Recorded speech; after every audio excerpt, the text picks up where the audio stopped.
Hey everyone, it's time for the latest GoSkills Excel challenge. This month's challenge was submitted by our community member, Ilgar Zabariev.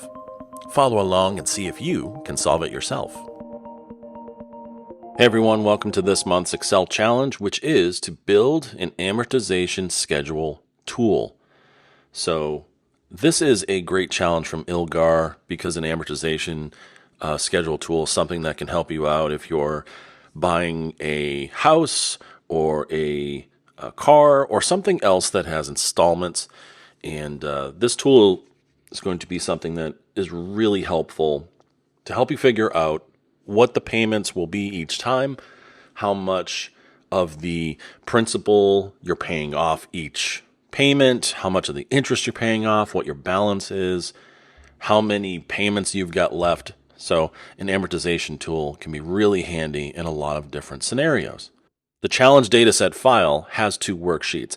The challenge worksheet shows you all the steps that you need to complete, but I think even clearer is looking at the other sheet, the amortization schedule worksheet, because you can see all the different blanks that you need to fill in. And let's walk through that right now.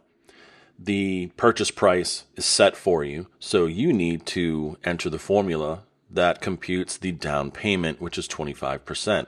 After we put in the down payment, the amount financed will be lower, so it'll be the purchase price minus the down payment. The interest rate is already in there, it's 10%, and the term is 10 years. So your next task is to put in the formula to figure out the monthly payment, and you'll use the data above. The loan date is set to start on January 1st, 2025. So that gives you an idea of what the dates will be down below. When you look at the table, you can see that there's going to be the payment numbers. So in this case, payment 1, payment 2, payment 3, and so on.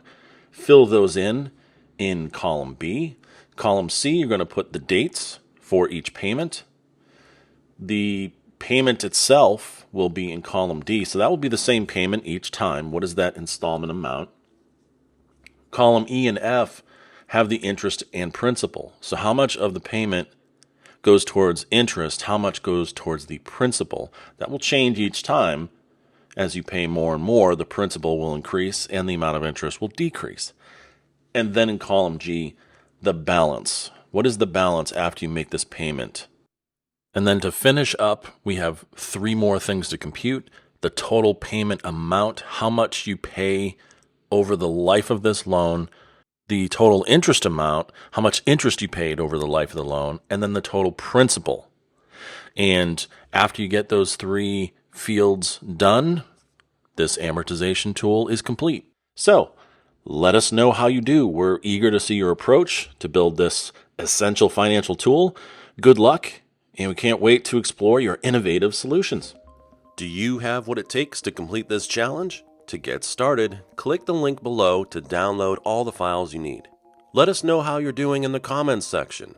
Or, even better, join the GoSkills Slack channel and chat with other Excel pros about your progress. Link in the description. If you'd like to know the solution to this challenge, hit that subscribe button and get notified when the next video drops with all the step-by-step instructions on how to solve it. Good luck, everybody!